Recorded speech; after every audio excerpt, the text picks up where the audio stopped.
कन्हैया। कहो दाऊ भैया। आज देवर्षि नारद तुम्हारे दरबार के मध्य में आए थे। बोलो तुम्हारी और देवर्षि नारद की क्या बातें हो रही है? दाऊ भैया, हमारी और देवर्षि नारद की कोई बात नहीं हुई।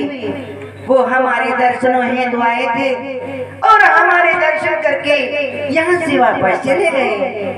ये क्या कह रहा है कन्हैया? तुम्हारी और देवर्षि की कोई बातें नहीं हुई। आज तू मुझसे झूठ बोलना। नहीं दाऊ भैया, मैं आपसे झूठ नहीं बोल रहा। अरे कन्हैया, अरे जरा सोच, पहले तो छोटा था परंतु अब तो सियाना हो गया है कन्हैया। कि बचपन से आज तक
वो तो तुम्हारा बचपन था जब तुम झूठ बोलते थे, परंतु आज सियाने हो गए।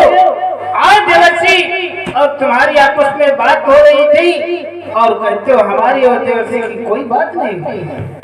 अरे हमारा पोता अनंत कुमार बारासुर की कैद में है और तुम कहते हो कोई बात नहीं।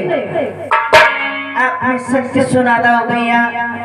हमारा पोता अनंत कुमार इस समय सोनीपुर नरेश बाणासुर की कैद में है। देवर्षि नारद ही बतला रहे थे, वो सोनीपुर नरेश बाणासुर हमारे पोते अनंत कुमार को अत्यंत प्रकार के कष्ट दे रहा है। उसे अतिशीघ्र उस बाणासुर की कैद से मुक्त करा दे। कन्हैया, ऐसा सब कुछ जान करके भी तो खामोश से चलो चल करके अपने पोते को कैसे मुक्त कराने के लिए चले। नहीं दाऊ भैया, आप नहीं जानते, सोनीपुर नरेश बाणासुर भगवान भोलेनाथ का परम उपासक है। उनकी तपस्याएं करके अनेकों प्रकार के वरदानों को प्राप्त किया है और भगवान भोलेनाथ ने स्वयं उसे अपना पुत्र कहा है। उस पर इस प्रकार से विजय पाना असंभव है।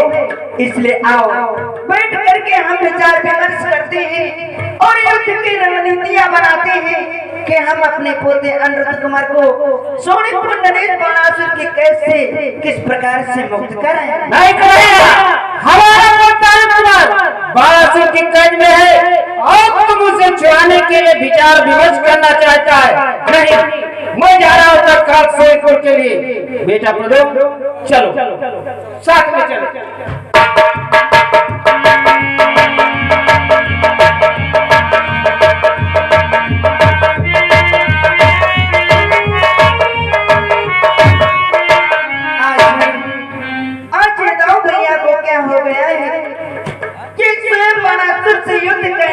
जा रहे और बाणासुर पर विजय पाना तो असंभव है।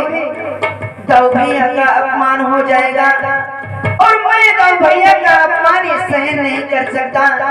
इसलिए दाऊ भैया, मैं आपकी सहायता हेतु आपके साथ आ रहा हूँ।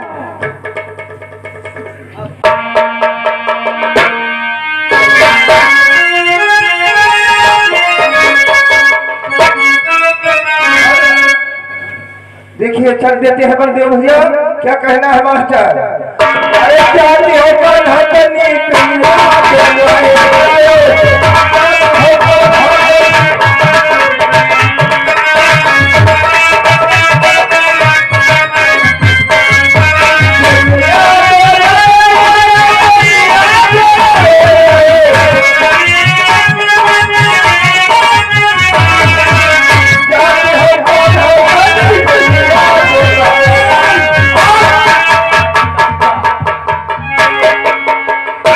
बेटा प्रथम कुमार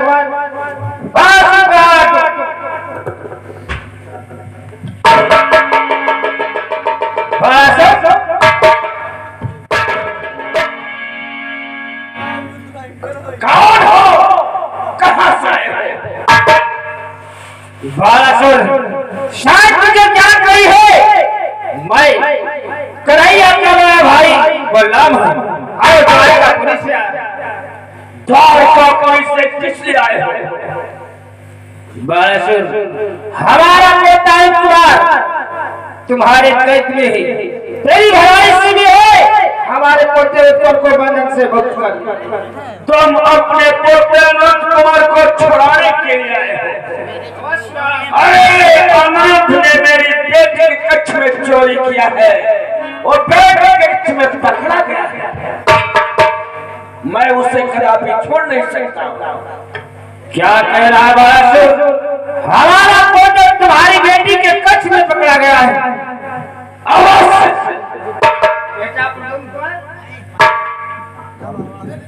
मेरे पुत्र को छोड़ दो, तुम्हारी से मैं भलाई है, तुम मेरी भलाई करने के लिए आए हो। हाँ, हम आनंद को इस प्रकार से नहीं छोड़ सकते हैं। तो अगर सुनाना चाहते हो पहले मुझसे युद्ध करो। यदि ऐसी बात है तो युद्ध में लड़का दे रहा है तुमको, तो चल युद्ध के लिए तत्पर हो जाओ। तैयार हो जाओ।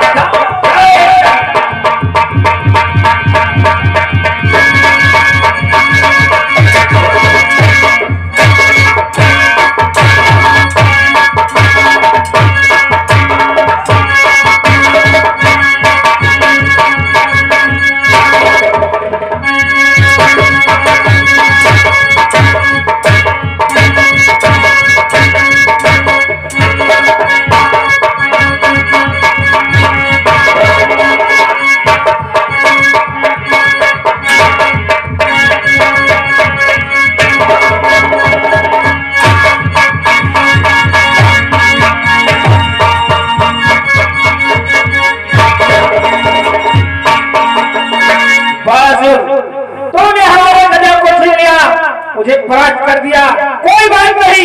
अब मैं हर मुसक का आह्वान करता हूँ। ओम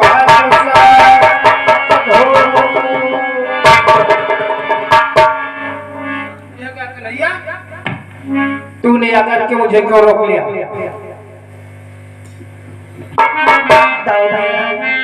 आप ये क्या करने जा रहे हैं? आप हर मौसम का आह्वान कर रहे हैं।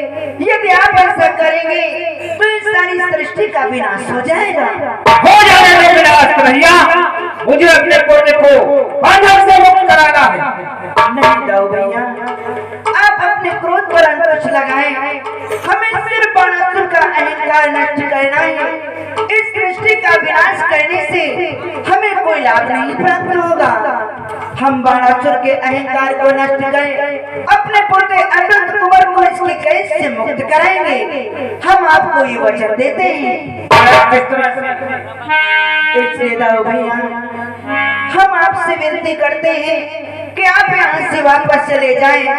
हम इस सोनीपुर नरेश बाणासुर के अहंकार को नष्ट करें, अपने पोते अनंत कुमार को इसके कैद से मुक्त करा करके अतिशीघ्र द्वारिका वापस आएंगे।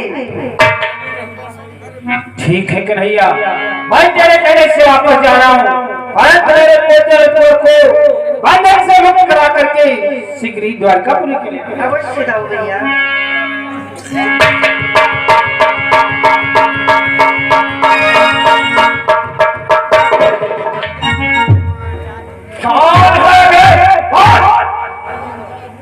सोनीपुर नरेश, हमारा पोता अनंत कुमार जो तुम्हारी कैद में है, उसे कैद से मुक्त करके हमें सौंप दो। कौन हो जो उसकी कैद में छुड़ाने के लिए आए? बाणासुर, हम द्वारिकाधीश श्री कृष्ण हैं। द्वारिकाधीश कन्हैया, अरे चोर चोर का बहुता भी चोरों का सारा खानदान हमारे हाथ।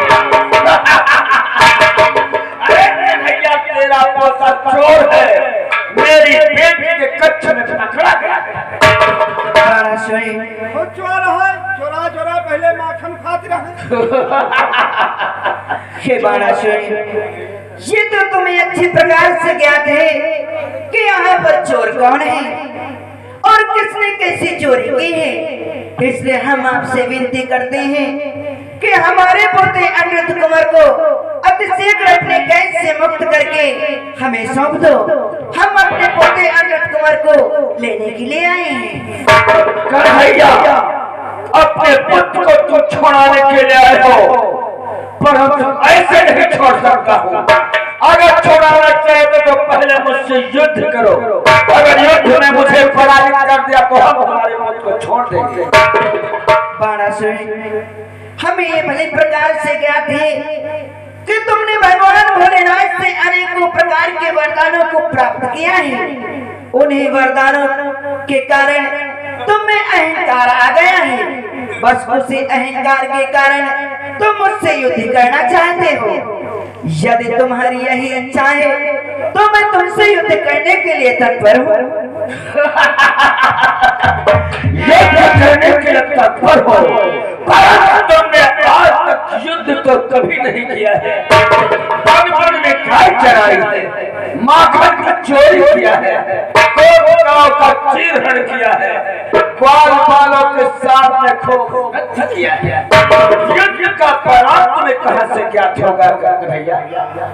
बाणासुर, हम जानते हैं कि तुम अहंकार के वश हो करके ऐसी बातें कर रहे हो, किंतु बाणासुर कि उरे अंकुरे करे फिरन भाई।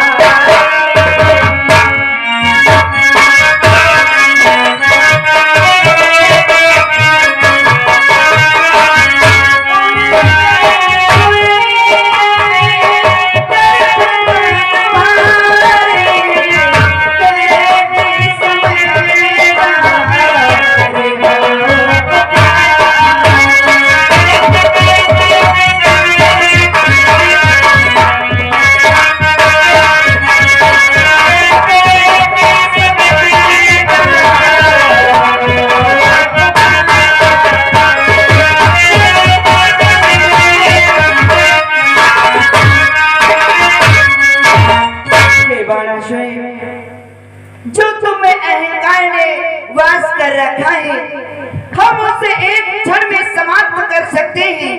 इसलिए बाणासुर, हम तुमसे बार बार यही कह रहे हैं कि हमारे पोते अनिरुद्ध कुंवर को हमें सौंप दो। हम यहाँ से वापस चले जाएंगे।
अपना जीवन यापन करता था।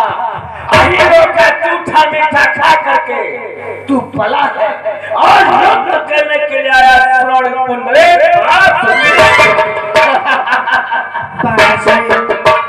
युद्ध से किसी का लाभ नहीं होता है, इसलिए हम तो यही चाहते हैं कि हमारा तुम्हारा युद्ध ना हो। यदि तुम्हारी इच्छा है तो मैं तुमसे युद्ध करने के लिए तत्पर हूँ। अगर युद्ध करने के लिए तैयार हो तो फिर चलो, हम देखते तुम्हारी भुजा में कितना।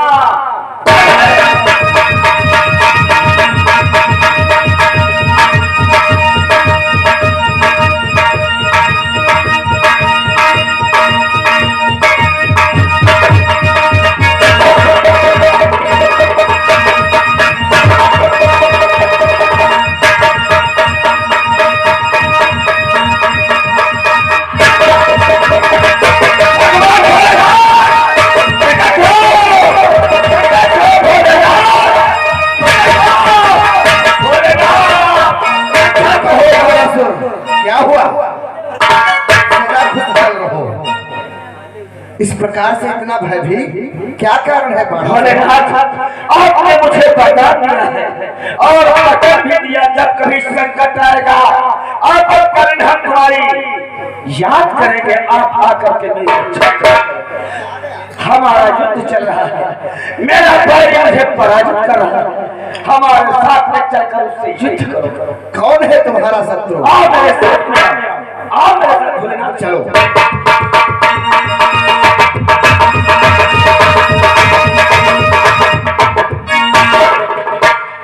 द्वारिकाधीश श्री कृष्ण द्वारिकाधीश के चरण कमलों में इस सृष्टि के संहार करता शिव का कोटि कोटि नमन। कल्याण करने वाले भगवान भोलेनाथ के चरणों में द्वारकाधीश कृष्ण का प्रणाम स्वीकार।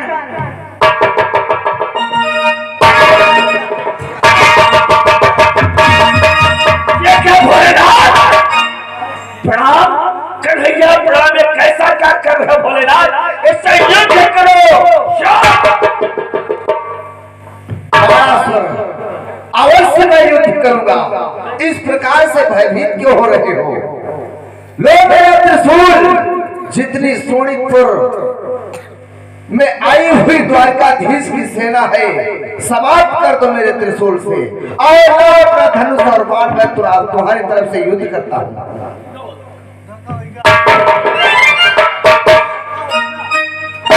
आप मेरे धनुष से कन्हैया से युद्ध करो, इसकी सारी सेना का मैं विनाश करता हूँ।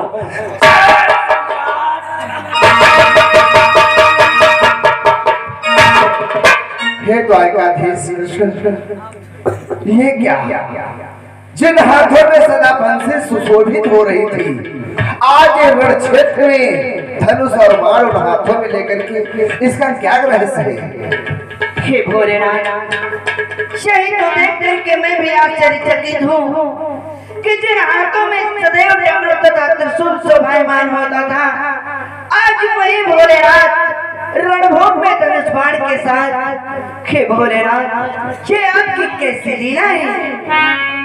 प्रभु,